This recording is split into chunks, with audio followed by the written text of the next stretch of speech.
Hello everyone, welcome to my YouTube channel SSC एनरी with Ayushi.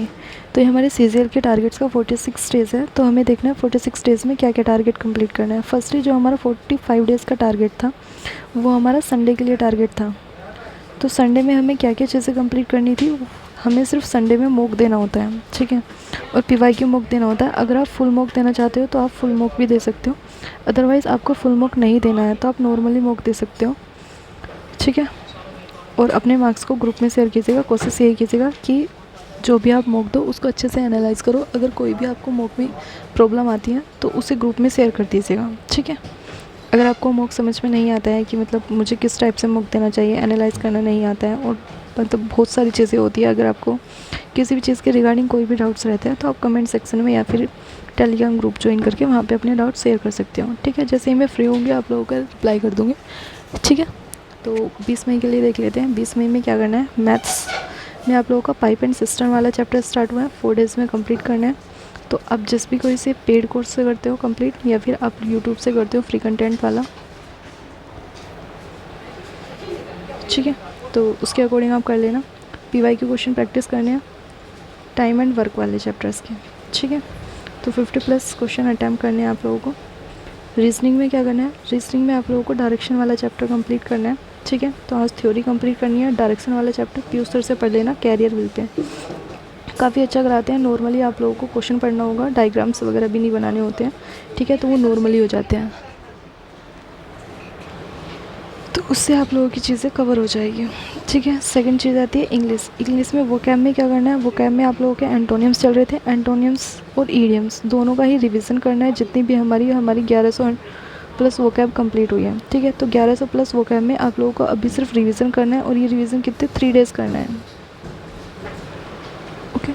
तो 3 days आप revision कर लेना अच्छे से। थ्योरी में क्या करना है। थ्योरी में एडवर्ब वाला चैप्टर चल रहा था। मैंने आप लोगों को रिवीजन के लिए बोला था कि आपको टेंस रिवाइज करना है, और एडजेक्टिव, नाउन, प्रोनाउन, और बाकी क्या था, बाकी जितने भी चैप्टर्स मैंने कवर करा दिए वो सारे आप लोगों को कवर करने थे, ठीक है। तो अभी आप लोगों के कवर नहीं हुए होंगे तो 2 दिन का और टाइम देती हूँ, 2 डेज़ का। उसमें आप लोग अपने नोट्स अच्छे से रिवाइज़ कर लेना, मिक्स एरर की प्रैक्टिस कर लेना। और इंग्लिश में आप लोगों का कोई भी डाउट्स रहता है किसी भी क्वेश्चन के रिगार्डिंग कि मैडम ये रूल मुझे समझ में नहीं आया है, और मुझे पता नहीं चल रहा कि मैंने नाउन में ऐसा कुछ पढ़ा नहीं था बट ऐसा कुछ डिफरेंट आया है, तो आप उसको टेलीग्राम ग्रुप पे शेयर कर सकते हो, ठीक है। मैं उसको एक बार चेकआउट कर लूँगी और फिर एक्सप्लेन कर दूँगी, ठीक है। रीडिंग में क्या करना है। रीडिंग में आप लोगों को एक पेज रीड करना है, नॉर्मली किसी भी चीज़ से रीड कर सकते हो। और जो बच्चे इंग्लिश माध्यम टेलीग्राम चैनल से रीड करते हैं उन्हें वहाँ से रीड करना है, क्योंकि यहाँ पे थोड़ा बेनिफिट इसलिए होता है, यहाँ पे PQRS वगैरह सारी चीज़ें आप लोगों को ईजिली से कवर हो जाती हैं। सेकंड आते हैं GS और GK में। हिस्ट्री में क्या करना है। हिस्ट्री में आप लोगों को मॉडर्न हिस्ट्री कवर करनी है। आज थोड़ा सिर्फ बेसिक पढ़ना है कि मॉडर्न हिस्ट्री में होता क्या क्या है, ओके। तो बेसिक कवर कर लेना। कोई भी यूट्यूब पे फुल मतलब एक वीडियो देख लेना, कल से फिर टॉपिक वाइज करेंगे। स्टैटिक GS में क्या करना है। स्टैटिक GS में आप लोगों को टेम्पल्स करना है, ठीक है।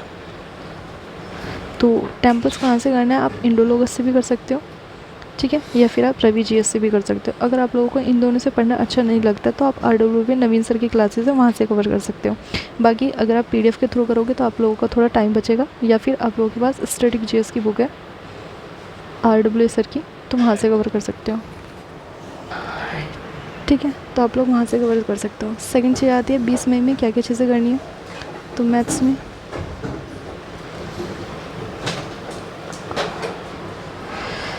में आपको पाइप एंड सिस्टम वाला चैप्टर करना था, ठीक है, तो वो आप लोगों को कवर हो गया। GS में क्या करना है। GS में आप लोगों की मॉडर्न हिस्ट्री स्टार्ट हुई है तो उसको कवर करना है। रीजनिंग में क्या करना है। रीजनिंग में आपका साइलोगिज्म था, सॉरी साइलोगिज्म नहीं है आप लोगों का, डायरेक्शन है, तो आप लोगों को डायरेक्शन वाला टॉपिक्स कवर करना है, ठीक है। और स्टैटिक GS में क्या करना है। स्टैटिक GS में आप लोगों को टेम्पल्स करना है, ठीक है। तो इन चीज़ों को कवर करने के बाद ये 8 से 10 आवर्स का टारगेट है। अगर इन चीज़ों को कवर करने के बाद आप लोगों को कोई डाउट्स रह जाता है कि मतलब मेरे पास एक्स्ट्रा टाइम है, या फिर मैं अपना रिवीजन कर सकता हूँ, या फिर कोई भी चीज़ें आप ऐसी कर सकते हो जिससे आप लोगों का टाइम सेव हो जाए और आपको पढ़ना अच्छा लगता है, आप 10+ आवर स्टडी कर सकते हो, तो आप उसके अकॉर्डिंग अपना टाइम एडजस्ट कर सकते हो, ठीक है। एक बार टाइम टेबल पे बात कर लेते हैं। इंग्लिश 2 घंटे पढ़नी है, मैथ्स 3 घंटे पढ़ना है, रीजनिंग 1 घंटे पढ़नी है, जीएस 3 घंटे पढ़नी है, ठीक है। बाकी कोई डाउट्स रहता है, एक्स्ट्रा टाइम बचता है तो आप उसे अपने अकॉर्डिंग मैनेज कर सकते हो। ये मेरा यूट्यूब चैनल है SSC विद आयुषी, लिंक आप लोगों को डिस्क्रिप्शन में मिल जाएगा, यहाँ से आप ज्वाइन कर सकते हो। बाकी आप लोगों के डाउट्स होते हैं तो आप कमेंट सेक्शन में भी बता सकते हो यूट्यूब पर, ठीक है। तो वीडियो अगर अच्छी लगी हो तो प्लीज़ लाइक शेयर और सब्सक्राइब कीजिएगा। मिलते हैं नेक्स्ट वीडियो में, तब तक के लिए जय हिंद, जय भारत।